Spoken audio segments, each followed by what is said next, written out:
O Senhor esteja convosco. Ele está no meio de nós. Proclamação do Evangelho de Jesus Cristo, segundo João. Glória a vós, Senhor.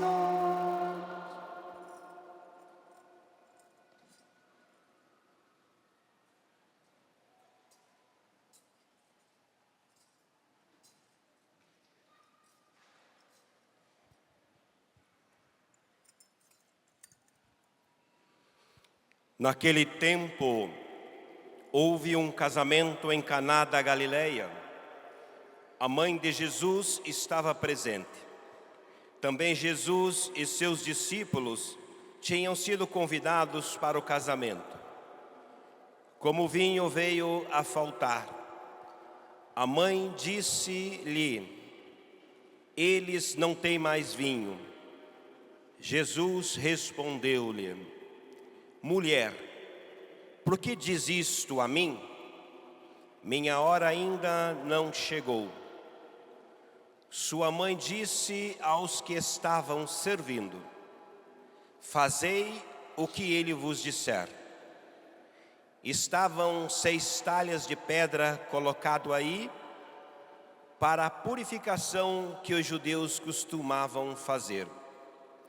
Em cada uma delas cabiam mais ou menos 100 litros. Disse Jesus aos que estavam servindo: enchei as talhas de água. Encheram-nas até a boca. Jesus disse: agora tirai e levai ao mestre-sala. E eles levaram. O mestre-sala experimentou a água que se tinha transformado em vinho. Ele não sabia de onde vinha, mas o que estavam servindo sabiam, pois eram eles que tinham tirado a água. O mestre-sala chamou então o noivo e lhe disse: quando os convidados já estão embriagados, serve o vinho menos bom. Mas tu guardaste o vinho melhor até agora. Este foi o início dos sinais de Jesus, e ele o realizou em Caná da Galileia, e manifestou a sua glória, e seus discípulos creram nele. Palavra da salvação. Glória a vós, Senhor. Escutai, minha filha, olhai, ouvi isto, que o Rei se encante com vossa beleza.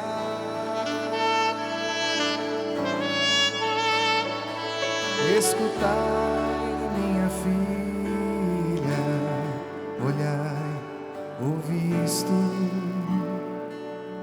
que o Rei se encante com vossa beleza.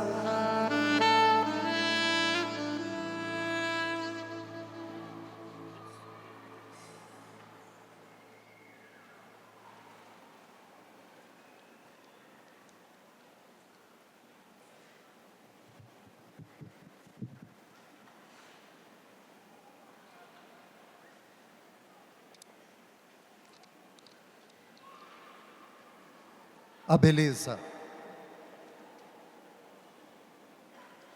Uma das características mais significativas de Deus. Jesus se proclama o belo. Eu sou o belo. Onde está isto? No capítulo 10 do Evangelho segundo João. Eu sou o bom pastor. Kalos, em grego, tanto se traduz como bom, quanto belo. A beleza é essencial a noção de Deus. Por que me chamas bom? Só Deus é bom, disse o belo Jesus a respeito de si, ao jovem rico, ajudando-o a compreender que Jesus é de fato mestre, bom mestre, que devo fazer para ganhar a vida eterna. Mas esse jovem só enxergava a beleza do mestre, não a beleza de Deus. É como se Jesus dissesse ao jovem: eu sou bom, mas não sou apenas mestre. Por que você me chama de bom? Só Deus é bom. Será que você não me reconhece que além de mestre eu sou Deus? Porque só Deus é bom, só Deus é belo. Escutai, minha filha, olhai, ouve isto, que o rei se encante com vossa beleza. Traduzindo em grego, com vossa bondade. Na língua portuguesa, bom e belo são categorias diferentes. Tem pessoa boa, que talvez não tenha um rosto bonito, mas são belas por dentro. E tem pessoas que são lindas por fora e péssimas por dentro. Em Deus, essas realidades são sinônimas. Eu sou o bom pastor. Eu sou o belo pastor. Eis porque, biblicamente, temos uma prova de que a mãe de Deus, segundo a carne, foi, é e será a mulher mais bonita do mundo. Que o rei se encante com vossa beleza. Desde toda a eternidade, Deus escolheu Maria para ser a mãe do Verbo encarnado, o único filho que teve o privilégio de escolher a sua mãe. Mas vejam, Deus se encantou da beleza da mãe do filho que fora criada à imagem e semelhança do filho. Façamos o homem a nossa imagem e semelhança. Do ponto de vista material, fisicamente, corporalmente, essa frase também quer dizer: façamos o homem à imagem e semelhança do meu filho encarnado. No prólogo de São João é dito: tudo foi feito por ele, e sem ele nada foi feito. Cristo opera por vontade do Pai, na força do Espírito, todas as coisas, inclusive a criação. Agora contemplemos, desde toda a eternidade, aquela que teve o privilégio de ser escolhida para ser a mãe do Kalos Hoi Poimé, o belo pastor, o bom pastor. A mãe do bom pastor, que o rei se encante com a vossa beleza. É esse primeiro predicado de Maria Santíssima que nos remete à primeira leitura de hoje, onde temos uma imagem da beleza que vai encantar o rei, e essa imagem vai seduzir o rei, a ponto de dizer, quase como que um abestado: o que me pedes, Esté? O que queres que eu faça? Ainda que me pedisses a metade do meu reino, ela te seria concedida. É uma criatura, mas uma criatura que estava cercada de gente má. O livro de Esté descreve a história de uma israelita que, por sua castidade e piedade, se tornou instrumento de libertação do povo de Deus. O rei se chamava Assuero. Ele deu um grande banquete. Por essa ocasião, a rainha Vasti, naquele tempo, as mulheres faziam a festa para o lado de cá e os homens faziam a festa para o lado de lá. A rainha também deu uma festa. A rainha se chamava Vasti. Depois de ele tomar muita cachaça, ele manda chamar a esposa. A esposa diz: não vou. Aí o rei enfesado se reuniu com seus assessores e disse: eu fui desmoralizado, a rainha não quis vir, o que é que eu devo fazer? Os seus assessores disseram: o senhor deve despedi-la. E aí ela é destronada e é mandada embora. O rei fica sem rainha. E aí ele determina que todas as mulheres do reino compareçam para que ele escolhesse uma substituta da rainha Vasta. E aí, dentre todas as mulheres do reino, havia uma israelita, prima órfã de um israelita chamado Mardoqueu, que residia na cidade de Susa, na Pérsia, atual Irã, e servia na corte do rei, esse Mardoqueu. Mardoqueu ajudou o rei a descobrir uma conspiração para matá-lo, e por causa disso ele foi homenageado pelo rei, tornando-se assim uma figura muito destacada, mas era judeu. E é nesse contexto que a rainha escolhida, a mulher escolhida para ser rainha, Esté, sobe ao trono. Era judia. Mardoqueu está diante de um dilema. O general do rei, chamado Amã, o nome da capital da Síria, Amã, determina que todas as pessoas se ajoelhem diante dele quando ele passasse, ou quando elas passassem diante dele. Ele tinha um complexo maluco de divindade. Queria que todo mundo se ajoelhasse diante dele. E conseguiu que todos se ajoelhassem, menos Mardoqueu.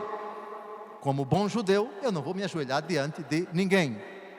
E foram dizer a Amã que o judeu Mardoqueu não se ajoelhava diante dele.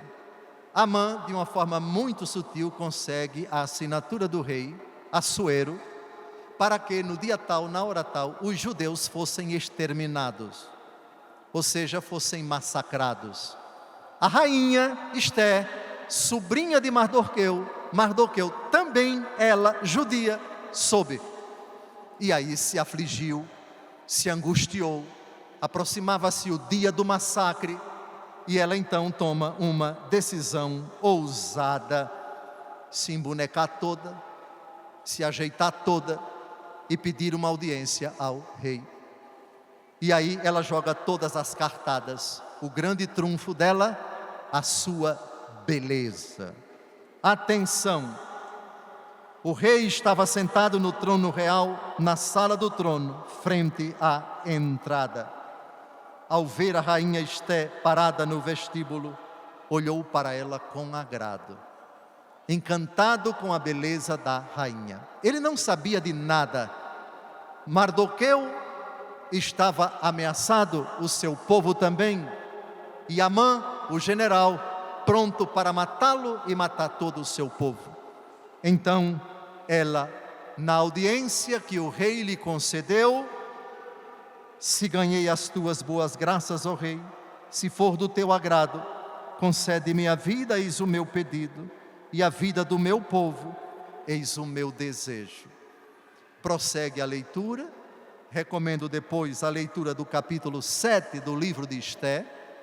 Ela diz que o seu povo corre perigo. E aí ele diz o que aconteceu. Amã, o general, o seu general, foi ele. Isso depois que ela pede que o rei vá para a sua casa para lhe oferecer um jantar, e leva o próprio general Amã, que já havia preparado um cadafalso, uma guilhotina para enforcar ou matar o próprio Mardoqueu.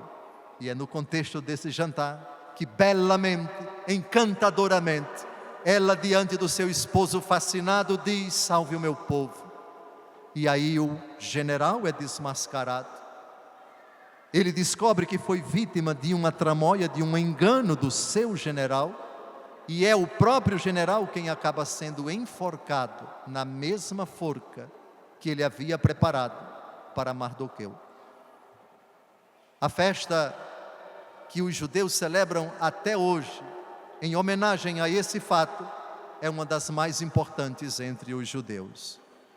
Esté, que o Rei se encante com vossa beleza. Beleza que fascina os olhos, mas antes de tudo seduz o coração daquele que escuta o pedido. Se assim foi com a rainha Esté, Deus não quis que fosse diferente com a Santíssima Virgem. Que o Rei se encante, que o Rei Jesus se encante na primeira festa da qual ele participou durante sua vida pública, com a beleza de Maria Santíssima. Olhemos para Jesus, sem dúvida, o milagre é dele, indiscutivelmente. O poder procede dele, é um ponto descontado. Mas lê o relato das bodas de Caná, sem ponderar naquilo que Cristo Jesus quis que interviesse, que concorresse para que o milagre acontecesse. É no mínimo desonestidade teológica, desonestidade intelectual. Uma coisa é o milagre de Deus, outra coisa são as causas segundas que concorrem. Claro, a palavra final é do Senhor, a operação é dele, o mérito é dele, tudo procede dele, a ele a glória. Isso, por outro lado, não desmerece, não obscurece de forma alguma as intervenções das criaturas humanas no processo de concessão, de realização dos milagres. Romanos capítulo 8, versículo 28. Deus coopera em tudo para o bem daqueles que o amam. E essa cooperação não dispensa os instrumentos humanos, não dispensa a participação das pessoas, não dispensa o dedo das criaturas humanas. Ordinariamente, Deus opera por elas. O Todo-Poderoso tem poder suficiente para fazer tudo sozinho, sem precisar da intervenção de ninguém. Mas quis que o primeiro sinal de sua vida pública ocorresse com a iniciativa da mãe. Ela é o primeiro destaque da narrativa do Evangelho de hoje. Houve um casamento em Caná da Galileia. A mãe de Jesus estava presente. O texto não diz o filho de Maria estava presente. Quem está no complemento nominal não é a mãe, é o filho. Portanto, o destaque está no sujeito, está no substantivo, a mãe de Jesus. A razão é simples. Maria passa na frente com o teu sim ao anjo. Maria passa na frente porque eu, o Criador, que passei à frente de ti enquanto Deus, que passei à frente de ti enquanto te criei, quis que tu passasses na minha frente, colaborando com o plano da salvação, dizendo sim ao arcanjo, protegendo-me. Tu disseste, passo na tua frente, aquele que habita no meu ventre, o meu querido filho que é Deus, porque ele me deu essa prerrogativa, a prerrogativa de gerar a natureza humana do Verbo encarnado, a prerrogativa de protegê-lo durante 9 meses, a prerrogativa de cuidar dele, até fugindo para o Egito, de educá-lo, a prerrogativa de ser superior a dele. Lucas 2:51, e Jesus desceu com eles a Nazaré e era-lhes submisso ao submetido e ao submissor. O submissor é a autoridade, o submetido, ele é inferior. O Pai é maior do que eu, disse aquele que disse também, eu e o Pai somos um. Eu e o Pai somos um. Jesus se refere à mesma substância, à mesma essência do Pai. Eu e o Pai somos um, João capítulo 10, no sentido, o Pai é Deus e eu sou Deus. Mas quando ele disse, o Pai é maior do que eu, ele se refere à sua natureza humana.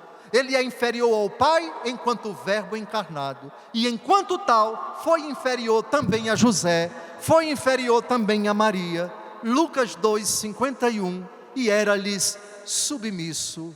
Ó Maria, hoje os brasileiros católicos vos honram com o magnífico título de beleza superior à beleza do vosso filho. Não sois deusa, mas sois a mãe do Deus que se encarnou no vosso ventre. Eis uma verdade que é destacada. O rei se encanta com a beleza desse templo no qual ele quis habitar, ao qual quis obedecer, diante do qual quis se submeter. Ah, sim, eis aí o templo que nos encanta, eis aí a beleza diante da qual o Brasil reverencia neste dia. O que me pedes, Esté? O que queres que eu faça? Maria se dirige ao Senhor com um pedido simples. A rigor, nem pedido era. Eles não têm mais vinho. Isso é um pedido, sim ou não? Sim e não. Sim, porque nas entrelinhas do que não é pedido, está embutido o pedido. Você poderia fazer isso para mim? Diz alguém educadamente, ou então faça isso para mim. No caso aqui seria uma ordem. Nossa Senhora não fez uma coisa, nem fez a outra, porque entre mãe de Deus e Deus submisso à mãe, não há necessidade dessa formalidade, basta uma constatação. No amor, a formalidade é dispensada, evidencia-se a intimidade. Eles não têm mais vinho. Disse aquela que constatou, aquele que sempre sabia, eles não têm mais vinho, faltou vinho. Agora vem a catequese que vai unir Gênesis capítulo 3 a João capítulo 2, é o caso, e João capítulo 19 também é o caso, as duas vezes em que Jesus chama a mãe de mulher. Porém, inimizade entre ti e a mulher, entre a tua descendência e a dela. Tu lhe ferirás o calcanhar, enquanto ela esmagará a tua cabeça. Bem, o pisar na cabeça da serpente, profecia do Senhor Deus. Agora o mundo com esse diálogo vai saber, aquela mulher está presente nas bodas. Aquela mulher é o prelúdio do Evangelho. Aquela mulher é a abertura do capítulo da vitória daquele que haveria de destruir o império da iniquidade. Por isso Jesus não a chama de Maria, nem chama de mãe. Ele chama de o cumprimento da minha profecia lá atrás. Porém, inimizade entre ti e a mulher, mulher, porque dizes isto a mim, minha hora ainda não chegou. Qual é a hora de Cristo? É a hora da cruz, é a hora da qual o Evangelho diz, João capítulo 13, versículo 1, antes da festa da Páscoa, sabendo Jesus que chegara a sua hora de passar deste mundo ao Pai, como amasse os seus que estavam no mundo, até o extremo os amou. É como se Jesus dissesse, eu te chamarei de mulher na cruz. João 19, 27. Mulher, eis aí o teu filho. Mas como a senhora não sabe o que eu vou dizer na cruz, eu antecipo o que a senhora quer que eu antecipe. Porque aqui vou chamar-te de mulher, minha mãe. E na cruz também te chamarei de mulher, minha mãe. Minha hora ainda não chegou, mas eu a antecipo. Porque naquela hora eu te chamarei de mulher. E agora, a teu pedido, já te chamo de mulher. Para que tu saibas que o que vai acontecer agora é o brotar da água que vai ser transformada em vinho. Mas na cruz do meu corpo, não das 6 talhas de água, vão brotar sangue e água, símbolos do batismo e da Eucaristia. Tu queres, ó Maria, tu queres, ó mulher, que eu já antecipe esta hora? Nossa Senhora sabia que não receberia não, e de fato não recebeu. Sua mãe disse aos que estavam servindo, fazei o que ele vos disser. Ela coadjuva Jesus pedindo e coadjuva Jesus sugerindo. Maria aqui, se você quiser interpretar que ela deu uma ordem, tudo bem, mas é a ordem de mãe, tá bem? Eis aí tua mãe. Ora, se Jesus vai dizer isso a João, em João 19, 27, eis aí a tua mãe, a mãe nas bodas de Caná diz, eis aí o meu filho. Ou seja, o papel da mãe não é substituir o filho, é simplesmente dizer, o meu filho me autorizou a me aproximar dele, a pedir a ele, e o que eu estou pedindo a vocês, já que eu sei que o meu pedido vai ser atendido, ele me atendeu, agora eu peço a vocês que vocês me atendam. A Mariologia, o papel de Maria Santíssima na Igreja Católica é esse. Qualquer pessoa na face da terra que insinuar o contrário, não tem boa fé, é malvado, está discriminando os católicos, está afirmando uma blasfêmia. Nós não colocamos Maria Santíssima no lugar de Cristo, nunca colocamos.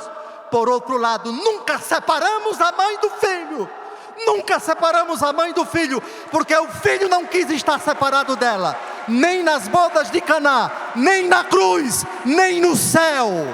Jesus Cristo é o mesmo, ontem, hoje e sempre, em Caná, na cruz e no céu, mulher, mulher e sempre mulher, mãe, mãe e sempre mãe, mãe que pede e é atendida, e a mãe que do céu fala, façam o que o meu filho disser. 6 talhas de pedra colocadas ali, para a purificação que os judeus costumam fazer. Talhas de pedra, purificação. Por que não talhas de madeira? Por que não talhas de outro material? Pode me dizer, por favor, por que talhas de pedra? Segundo aos Coríntios, capítulo 3, versículo 7, o ministério da morte, gravado com letras em pedras, ministério da morte, o ministério de Moisés, o Antigo Testamento, o Senhor Deus gravou os mandamentos em tábuas de pedras no Monte Sinai. Ezequiel, capítulo 36, versículo 26, dar-vos-ei um coração novo, e em vós porei um espírito novo, tirar-vos-ei do peito o coração de pedra, e dar-vos-ei um coração de carne. 6, quase chegando à perfeição, cujo símbolo é o número 7. 7, o número da plenitude, o número da totalidade. 7 sacramentos, 7 dons do Espírito Santo, 7 igrejas do Apocalipse, 7 cartas, 7 trombetas, 7 taças, o número da totalidade.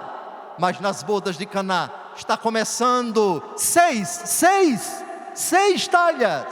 Por favor, o número de talhas 6 indica de novo a ineficácia da purificação e a imperfeição da lei. Talhas para purificar, 6 que não purifica, porque a purificação não vem das talhas, a purificação vai vir daquilo que será símbolo, a transformação do que vai ser colocado nas talhas, que na verdade vai ser usado por nosso Senhor Jesus Cristo na instituição da Eucaristia. Este é o cálice do meu sangue, sangue da nova e eterna aliança, derramado por vós e por todos para a remissão, para o perdão, para a purificação. Sabem de quantas festas Jesus participou nos 4 evangelhos? 6. 3 Páscoas. Jesus começou sua vida pública com 30 anos, terminou com 33. 3 Páscoas. Uma festa anônima no capítulo 5, versículo 1 do Evangelho segundo João. A festa das tendas no capítulo 7 e a festa da dedicação do templo, capítulo 10, versículo 22. 6 festas. 6 festas Jesus participou. Mas e a 7ª festa? Ele ressuscitou. Desejei ardentemente celebrar esta Páscoa convosco.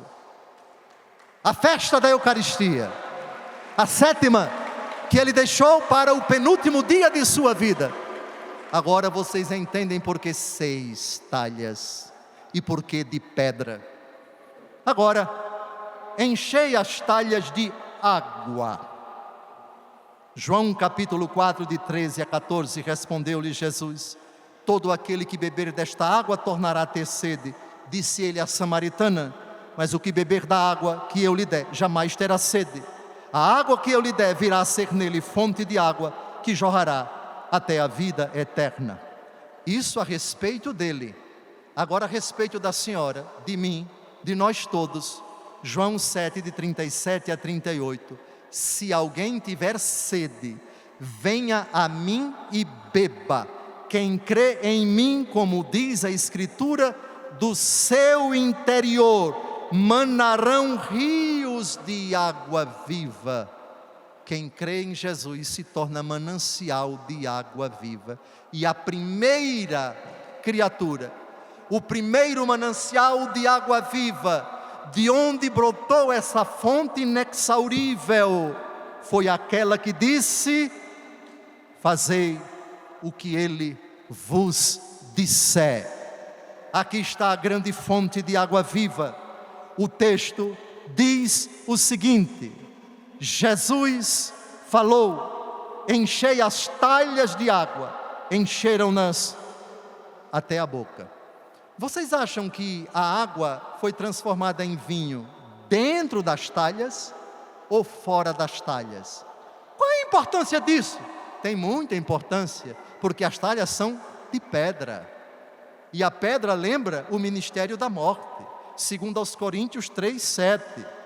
O mestre Sala experimentou a água que se tinha transformado em vinho. Ele não sabia de onde vinha, mas os que estavam servindo sabiam, porque eram eles que tinham tirado a água. Atenção, eles encheram e tiraram para o mestre Sala provar. A transformação da água em vinho não aconteceu nas talhas, aconteceu fora delas. Isso quer dizer que a transformação não está no Antigo Testamento, está no Novo. Portanto, a transformação não se dá na pedra, mas se dá no Espírito. Vejam que coisa bonita. Não é um mero colocar água, mas depois há um tirar a água. É preciso tirar o que vai ser transformado dessa realidade chamada Antigo Testamento, na perspectiva de Jesus. Eu não vim abolir a lei e os profetas, eu vim levá-los à perfeição. A perfeição não está na pedra, a perfeição está no coração traspassado de Cristo, de onde jorraram sangue e água, aqui simbolizados pela água que dá lugar ao vinho. Mas do lado de Cristo, a água não dá lugar ao sangue, a água concorre com o sangue.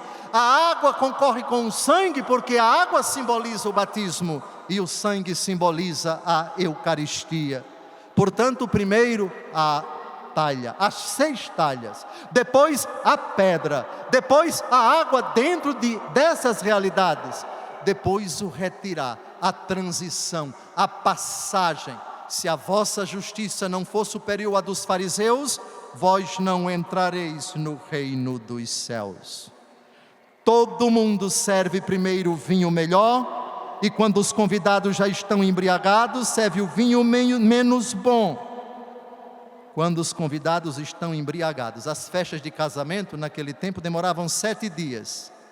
O próprio mestre Sala está dizendo que tem muita gente na festa que já tinha se excedido, já estava para lá de Bagdá, ou de Jerusalém, como queira. E aí, nós temos o apóstolo Paulo, que diz na carta aos Filipenses: não vos embriagueis com vinho, inebriai-vos do Espírito de Deus. Então nós temos a uma certa altura dos 7 dias de festa, todos embriagados, mas embriagados com o vinho velho. Chegou o vinho novo, tu guardaste o vinho melhor até agora. Acreditem se quiser, mas Caná da Galileia é o prelúdio de Pentecostes, é o prelúdio da efusão do Espírito Santo. A última frase de Jesus na cruz: entregou o seu Espírito. E logo depois do seu corpo sem vida, traspassado pela lança, jorraram sangue e água. Então vejam a ordem do Calvário. mulher, eis aí o teu filho. Depois Jesus agoniza, entrego o meu espírito, rezando o Salmo 30, versículo 6. Depois o corpo é transpassado, mulher entrega da mãe para o filho, entrega do espírito ao pai, e depois batismo e eucaristia. A mesma ordem, o mesmo esquema, a mesma estrutura das bodas de Caná. A intervenção da mulher, a necessidade do vinho, a transformação da água em vinho, a ordem para obedecer o que o filho diz, e depois a alegria do vinho para os embriagados. No Calvário, a embriaguez é essa: em tuas mãos entrego o meu espírito. Em Caná, a embriaguez do vinho novo para os embriagados com o vinho velho. Eis a mulher vestida de sol, tendo a lua debaixo dos pés, e sobre a cabeça uma coroa de 12 estrelas. Primeiro, símbolo da igreja, aquela que gera Cristo em nós. Aqui está grávida, prestes a dar à luz, no coração daqueles que acolheram a palavra, e no coração daqueles que, depois de batizados, convertidos, renascem pela graça, pela força e o poder do Espírito Santo. Mas nessa mulher também está incutida a figura de Maria. Ela deu à luz um filho homem, que veio para governar todas as nações com cetro de ferro. E o filho foi levado para junto de Deus e do seu trono, ascensão, e assentar-se à direita do Pai, e depois o desdobramento da história da igreja. O dragão começa a perseguir a mulher que tinha dado à luz o menino, entenda-se, a Maria Santíssima e a igreja e a Maria Santíssima, e aqui a serpente vomita como um rio de água atrás da mulher, a fim de a submergir. Submergir a mulher é destruir a igreja, ou pelo menos tentar submergir a mulher, dado que essa mulher também é Maria, é obscurecê-la do seguimento de Cristo. Isso a Bíblia nunca fez, isso os cristãos nunca podem fazer. Colocá-la no ostracismo, ignorá-la de duas formas: ofendendo-a, ou nunca falando bem, ou falando mal. Você pode ofender uma pessoa que você ama, nunca elogiando-a, e você se sente mal quando uma pessoa é meritória, tem virtudes, e alguém nunca fala bem dela, ou então fala mal. Se fala mal e nunca fala bem, por favor, o dragão começa a perseguir a mulher que tinha dado à luz um menino. E aí vem o vômito. A serpente então vomitou com um rio de água atrás da mulher, a fim de a submergir. Está aí um verbo que é importante na Bíblia: vomitar. Vocês sabiam que Jesus promete nos vomitar? Ah, sim. Apocalipse capítulo 3, de 17 a 20. A igreja de Laodiceia, Jesus diz: tu dizes, sou rico, faço bons negócios e de nada necessito, e não sabes que és infeliz, miserável, pobre, cego e nu. Vós não sois nem frio nem quente, vós sois mornos. E porque sois mornos, nem frio nem quente, estou para vomitar-te da minha boca. Nesse período dramático da história, o diabo vomita contra nós. Jesus promete nos vomitar, a nós. O diabo já se vomitou do céu. Jesus não precisa vomitar o diabo, mas Jesus faz uma advertência para nós: estou prestes a vomitar vocês, porque vocês não são nem frios nem quentes. Isto é, vocês nem se decidem a meu respeito e só em meu favor, ou a respeito do mundo e só em favor dele. Eu não quero cristão em cima do muro. Eu não quero cristão que acende uma vela para Deus e outra para o diabo. Eu não quero cristão que dentro de casa ou fora de casa tenha hábitos pagãos e depois supostamente cristãos. Ou você se decide por ser frio, ou você se decide por ser quente. Caso contrário, vou vomitar você, isto é, vou rejeitá-lo de mim. Vou dizer: apartai-vos de mim, malditos. Ou segundo as palavras da parábola das virgens prudentes e imprudentes, não vos conheço. Ou na parábola da veste nupcial, meu amigo, como é que você entrou aqui sem a veste? Amarrem-no, joguem na fornalha, para onde haverá o choro e ranger de dentes. O vômito, o vômito, o vômito. O vômito já está acontecendo. As investidas contra a igreja de Cristo estão em ato. Algumas escancaradas, algumas cínicas, outras ardilosamente, astuciosamente escondidas e camufladas.